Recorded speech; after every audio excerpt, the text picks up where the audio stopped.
Assalamualaikum dear student of the Knowledge School Kite Campus Lahore.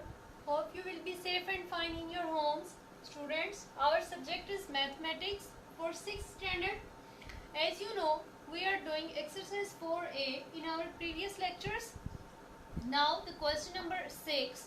Find the greatest number which divides 2300 and 3500 leaving 32 and 56 respectively as remainders. ठीक है. अच्छा बच्चों, ये है हमारे पास word problem. Word problem में आपने किसी भी किस्म की आपके पास वर्ड प्रॉब्लम हो तो उसमें आपने फर्स्टली ऑब्जर्व यही करना है कि इसमें हमने फाइंड क्या करना है और हमें गिवन क्या है. ठीक है, ये दो पॉइंट्स होते हैं जिनको हमने वर्ड प्रॉब्लम में ऑब्जर्व करना होता है. In the question number 6 of exercise 4A word problem है और इसमें हमें फर्स्ट लाइन में ही बता दिया गया है कि फाइंड द ग्रेटेस्ट नंबर. आपने ग्रेटेस्ट नंबर फाइंड करना है. अब ग्रेटेस्ट नंबर की कंडीशन ये है कि वो ग्रेटेस्ट नंबर 2300 और 3500 को डिवाइड करेगा. सेम ग्रेटेस्ट नंबर होगा. एक ही ग्रेटेस्ट नंबर है जो 2300 को भी डिवाइड कर रहा है और 3500 को भी डिवाइड कर रहा है. बट जब उससे डिवाइड करते हैं तो वो कंप्लीटली डिविजिबल नहीं होता बल्कि रिमाइंडर देता है. जब 2300 से डिवाइड करते हैं तो 32 रिमाइंडर आता है और जब 3500 से डिवाइड करते हैं तो 56 रिमाइंडर आता है. अब वो नंबर क्या है वो फाइंड करना है. देखिए 6th क्लास, अगर मैं 9 को 2 के साथ डिवाइड करती हूँ, this is not the part of question, it is just an example. ठीक है, कि जब हम 2 को 9 के साथ डिवाइड करते हैं तो हम 2 4s are 8 करते हैं और यहाँ पर 1 रिमाइंडर आ जाता है. अब अगर मैं स्टार्ट में ही 9 की बजाय यहाँ पर 8 ले लेती तो यहाँ पर 0 आ जाता. यानी कि जो भी रिमाइंडर आए अगर आप उसे डिविडेंड में से माइनस कर देते हैं तो वो डिविडेंड आपके डिवाइजर का कंप्लीटली डिविजिबल हो जाता है. ठीक है, इसी तरह इस क्वेश्चन में भी हमारे पास यही कंडीशन है कि अगर आपकी जो डिविडेंड्स हैं 2300 और 3500 इसमें से आप उनके रिमाइंडर्स को माइनस कर दें, यानी 2300 में से 32 माइनस कर दें, 3500 में से आप 56 माइनस कर देते हैं तो आपके जो डिविडेंड है वो कम्प्लीटली डिविजिबल हो जाएंगे. ठीक है, अब वो किस नंबर के कम्प्लीटली डिविजिबल हो जाएंगे वही हमें नंबर फाइंड करना है. उन्होंने कहा फाइंड द ग्रेटेस्ट नंबर. एक और बात आपको बताती चलूँ कि वर्ड प्रॉब्लम में जब भी आपको ग्रेटेस्ट नंबर फाइंड करने का कहा जाएगा तो आपने हाईएस्ट कॉमन फैक्टर ही फाइंड करना होगा. ठीक है, अब हमने अपने सॉल्यूशन की तरफ आ जाते हैं. तो required greatest number will be HCF of. किसका HCF है कि हमने 2300 में से 32 माइनस कर दिया और 3500 में से उसका रिस्पेक्टेड रिमाइंडर 56 माइनस कर दिया. अब ये जो दो हमने माइनस करने के बाद हमारे पास ये दो वैल्यूज आई हैं, ये जो दो वैल्यूज आ गई हैं, अब हमने इनका HCF फाइंड करना है. अब इनका HCF फाइंड करेंगे तो हमारे पास जो भी आंसर आएगा वो हमारा रिक्वायर्ड ग्रेटेस्ट नंबर होगा. अब स्टूडेंट्स इस क्वेश्चन में हमारे पास HCF फाइंड करने का कोई स्पेसिफिक मेथड तो नहीं बताया गया. मेथड तो 3 होते हैं ना, कॉमन फैक्टर है, प्राइम फैक्टराइजेशन है और डिवीजन मेथड है. But in the word problem हमें कोई भी मेथड जो है वो मेंशन नहीं किया गया होगा. हमने अपनी वैल्यूज के अकॉर्डिंग खुद से ही मेथड को सिलेक्ट करना है. अब आप देखें ये वैल्यूज काफ़ी बिगर हैं. ठीक है, फिगर्स जो हैं वो काफ़ी बड़े हैं तो इनको ना इनके हम कॉमन फैक्टर नहीं ले सकते और इनका प्राइम फैक्टराइज करना भी इतना आसान नहीं होगा. इसका सबसे इजी मेथड हमारे पास यही है कि हम इनको डिवीजन मेथड के थ्रू सॉल्व कर लें. ठीक है, डिवीजन मेथड की तरफ आ जाते हैं. अब इन दोनों वैल्यूज को डिवीजन मेथड के थ्रू सॉल्व करना स्टार्ट करें. Like this, look 6th class, हमारे पास रिमाइंडर्स को माइनस करने से जो दो फिगर्स आए थे 3444, 2268. आपको पता है कि इन डिवीजन मेथड हम क्या करते हैं, अपनी ग्रेटेस्ट वैल्यू को एज ए डिविडेंड ट्रीट करते हैं और स्मॉलेस्ट हमारा डिवाइजर होता है. ठीक है, अब आपने अपना वही मेथड यूज करना है. इसको डिविडेंड के तौर पर ट्रीट करें और 2268 को डिवाइजर को 2268 को अगर मैं 2 से मल्टीप्लाई करती हूँ तो वो इस वैल्यू से बिगर हो जाएगी। सो मैंने इसको 1 ज़र करके इसी तरह ही यहाँ पर लिख दिया। अब हमारा जो डिवीजन का मेथड है कि माइनस कर दें, हमने इसको माइनस कर लिया। अब आपने देखना है कि आपका जो रिमाइंडर है वो आपके डिवाइजर से स्मॉलेस्ट है, तो अपने डिवाइजर को एज अ डिविडेंड बना दें, ठीक है, और अपना जो रिमाइंडर आया है उसको एज अ डिवाइजर ट्रीट करें। फिर से 1176 को मैंने 1 से ही मल्टीप्लाई किया है, तो ये वैल्यू है। अगर 2 से करती हूँ तो डिविडेंड से ग्रेटेस्ट हो जाएगी, जो हमें नहीं चाहिए। अब उसके बाद हमने इसको माइनस किया, reminder, again step repeated, the latest divisor become dividend and the remainder become divisor. 1092 ones are 1092, remainder 84, and the latest divisor 1092 become the dividend 1092 and the remainder 84 become divisor. And if we multiply 84 by 13, we get 1092. So our procedure of HCF is completed, and as we know that our latest divisor is our HCF. तो हम start में ही जब हमने अभी first step किया था minus वाला, उसमें ही मेंशन कर दिया था कि आपने जो दो वैल्यूज का हमने माइनस किए थे उसके रिमाइंडर्स माइनस करने के बाद जो दो वैल्यूज आई थी, हमने उसमें ही कह दिया था कि हम अगर इनका HCF लेंगे तो वो हमारे पास इसका हमारा रिक्वायर्ड ग्रेटेस्ट नंबर होगा। सो हमारे पास जो HCF आया है 84, यही हमारा रिक्वायर्ड ग्रेटेस्ट नंबर है। ठीक है, 6th क्लास बहुत इजी क्वेश्चंस है, इनको देख के बिल्कुल भी इनकी वो स्टेटमेंट को देखकर आपने टेंस नहीं होना है। थोड़ा सा 1 से 2 दफ़ा जब आप इसकी प्रैक्टिस करेंगे तो ये आपको बहुत इजी लगेंगे। अब आप नेक्स्ट क्वेश्चन पर आ जाएं। Okay, 6th class, come to the question number 7, which is a room is 12 metre 15 centimetre long and 8 metre 91 centimetre broad.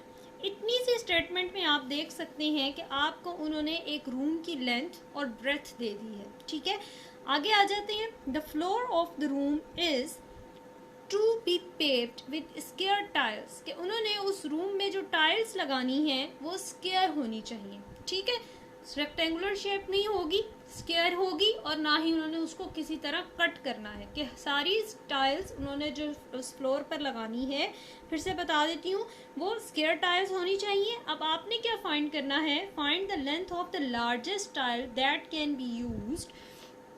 आपने उस स्क्वायर टाइल की लेंथ फाइंड करनी है।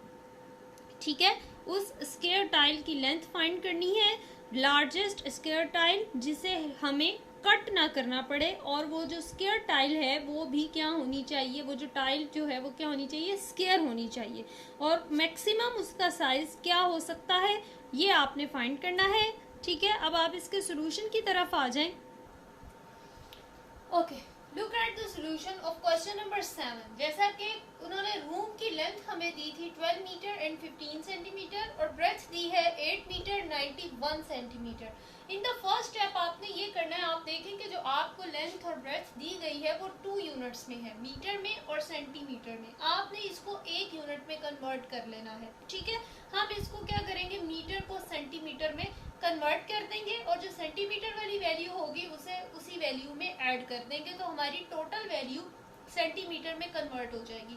हमें पता है कि in the 1 metre is equal to 100 centimetres. तो आपने क्या करना है, इस मीटर वाली वैल्यू को 12 को 100 से मल्टीप्लाई करना है और 15 में प्लस कर देना है। 15 तो ऑलरेडी सेंटीमीटर में है, इसको हमें मीटर में कन्वर्ट करने की ज़रूरत नहीं है, this is already exist in centimetre.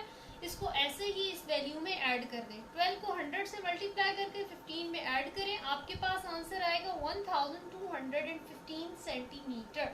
ठीक है, in the same way breadth है आपके पास 8 मीटर 91 सेंटीमीटर। इसको भी ऐसे ही मीटर्स को आप सेंटीमीटर्स में कन्वर्ट कर लें। As we all know that 1 metre is equal to 100 centimetre, so we multiply 8 with the 100। ठीक है, and then add with the 91 which is already exist in centimeter. After this procedure हमारी पूरी value centimetre में convert हो गई है। 891 centimetre length आ गई है हमारे पास 1215 सेंटीमीटर, और and the breadth is 891 centimetre. ठीक है, अब इतना तो ये सारा क्रॉस जो हमें सामने आपको नजर आ रहा है, ये सारा हमें गिवन था। क्वेश्चन में जो चीज उन्होंने हमें फाइंड करने के लिए कही, वो उन्होंने कही कि एक जो आपका रूम है, इस तरह का ये रूम है, इसके फ्लोर पर हमें टाइल्स लगानी है और वो सारी टाइल्स जो हैं वो स्क्वायर टाइल्स होनी चाहिए और वो स्क्वायर टाइल्स आप इस तरीके से लगाएं कि आपके फ्लोर पर कंप्लीट आ जाएं, आपको कट ना करनी पड़े, ऐसे करके ऐसे, ठीक है। अब ये जो स्क्वायर टाइल हम यहाँ पर पेव कर रहे हैं, उसका मैक्सिमम साइज क्या हो सकता है, ठीक है। तो उसका मैक्सिमम साइज फाइंड करने के लिए हम क्या करेंगे, हम अपने रूम की लेंथ और ब्रेथ का HCF फाइंड करेंगे। जो भी HCF आएगा वो हमारे उस टाइल का साइज होगा इन सेंटीमीटर्स, ठीक है, बिकॉज हम अपनी लेंथ और ब्रेथ को सेंटीमीटर्स में कन्वर्ट कर चुके हैं। So largest tile is equal to size of largest tile is equal to HCF of 1215 and 891. Okay students, अब इसके next steps पर आ जाएं। इसका HCM हम find करेंगे सेम मेथड से, आपने इसका डिवीजन मेथड से HCF find करना है, ठीक है। Look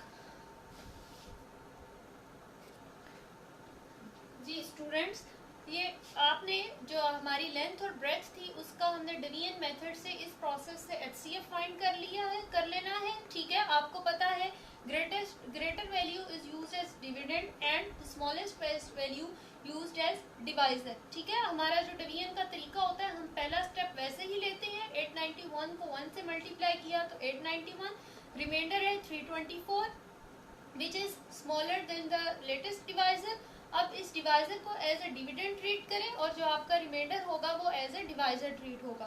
324 को जब मैं 2 से मल्टीप्लाई करती हूँ आई गेट 648 और जब इनको माइनस करें we get 243 which is smaller than the latest divisor 324. Now the 324 becomes the dividend and 243 is the divisor. 243 ones are 243. After subtraction we get 81. Now 243 is become the dividend and if we multiply 81 by 3 we get 243 as completely. You can see that now the remainder becomes the 0 and as we know that in the division method when we get remainder 0 our HCF procedure is completed, ठीक है। तो जैसा कि हमने question के first step में देखा था कि लार्जेस्ट टाइल का साइज वो होगा जो हमारा HCF है इन दो वैल्यूज को, और आप देखेंगे इन दो वैल्यूज का जो HCF हमने गेट किया है वो है हमारे पास 81 और हम अपना आंसर ऐसे ही शो करेंगे, largest tile is equal to 81 centimetre. Okay six class, this was the question number 7। It is very easy, इसको अपने हाथ से आपने जरूर 1 से 2 दफा ट्राई करना है, ठीक है। अब आप लास्ट क्वेश्चन पर आ जाएं। इस एक्सरसाइज 4A का क्वेश्चन नंबर 8 लास्ट है। Okay six class, question number 8 is find two numbers between 100 and 150 with HCF 24. 6 class, अभी जो हम क्वेश्चंस कर रहे थे उसमें हमने जितने भी क्वेश्चंस किए उसमें हमें HCF 2 नंबर्स का फाइंड करना होता था, बट इन दिस क्वेश्चन हमें ऑलरेडी HCF गिवन है। लुक HCF 24, ठीक है। 2 नंबर्स फाइंड करने हैं, यानी कि पहले हमें 2 नंबर्स गिवन होते थे, हम उनका HCF फाइंड करते थे, but in this case 2 numbers we should have to find कि हमें 2 numbers find करने हैं और HCF उनका 24 है, but at the same time उन्होंने हमें एक कंडीशन दे दी है, that the condition is 100 between 100 and 150 के वो जो दो नंबर्स हैं जिनका HCF 24 होना चाहिए वो 100 and 150 के बिटवीन लाई करेंगे, मीन्स के ना तो वो लेस देन 100 हो सकते हैं और ना ही 150 से ग्रेटर हो सकते हैं, ठीक है। अब आपको एक छोटी सी एग्जांपल दे देती हूँ यहाँ पर 6 क्लास। अगर हम यहाँ पर मल्टीपल में आपको देखें बताती हूँ, 2 के मल्टीपल लिखना स्टार्ट करते हैं, फॉर एग्जांपल 4, 6, 8, 10, तो आप देखें कि ये जो मैंने 2 के सारे फैक्टर्स मल्टीपल लिखे हैं इन सब का फैक्टर 2 है ना, ऐसा ही है ना। तो किसी भी फिगर के जो मल्टीपल्स होते हैं वो फिगर उन तमाम अपने मल्टीपल्स का फैक्टर जरूर होता है, कॉमन फैक्टर मस्ट होता है, ठीक है। अब आ जाते हैं इसी तरह हम मल्टीपल ऑफ 24 की तरफ। HCF 24 है ना, तो हम उसके मल्टीपल लेना स्टार्ट कर देते हैं। मल्टीपल लेने हमने शुरू किए 48, 72, 96, 120, 144 एंड 168। अब मल्टीपल तो 100 जाते ही रहते हैं, उसकी तो कोई लिमिट नहीं होती है, लेकिन हमने जितने भी मल्टीपल लिखे उसमें से हमने 2 ऐसे मल्टीपल को हाईलाइट कर लिया जो 100 और 150 के बिटवीन लाई कर रहे हैं। ऐसा ही है numbers in the second step हम लिखेंगे। नंबर्स फर्स्ट स्टेप है multiple of 24 and the second step is numbers between 100 and 150 is equal to 120 and 144। ठीक है, अब आप देखें ये दो नंबर्स 120 और 144, अगर आप इनके फैक्टर्स लिखना स्टार्ट करेंगे, ये सारे ही मल्टीपल जो 24 के हैं, अगर आप इनके फैक्टर्स लिखना स्टार्ट करें तो आप देखें उनमें 24 मस्ट आएगा। ठीक है, फिर से बता देती हूँ, किसी भी डिजिट के जब हम मल्टीपल्स लिखते हैं उनका फैक्टर वो डिजिट मस्टली होता है। एट द सेम वे हमने यही काम किया, 24 के मल्टीपल लिखे, उन मल्टीपल में से हमने 2 ऐसे मल्टीपल पिक किए जो हमारे क्वेश्चन की कंडीशन के अकॉर्डिंग है, lies between 100 and 150, 120 and 144. Okay, so our required number are 120 and 140, 144 whose HCF is 24. ये क्वेश्चन बस इतना ही है, इसमें सिर्फ ये एक ट्रिक थी हमें इसका यूज करनी थी कि हमें पता होना चाहिए कि अगर हम किसी का HCF ऑलरेडी हमें पता है तो अगर हमने वो नंबर्स फाइंड करने हैं तो वो नंबर्स हम उनके मल्टीपल लिखकर फाइंड कर सकते हैं। ठीक है, ओके 6th क्लास हमारी आज एक्सरसाइज 4A खत्म हो गई है। आपने इसको एटलीस्ट 2 टाइम्स ज़रूर ट्राई करना है। ये न्यू मेथड्स हैं जो आप अभी डिस्कस कर रहे हैं HCF का, तीनों मेथड्स को बार बार ट्राई करें, ये बहुत इजी है।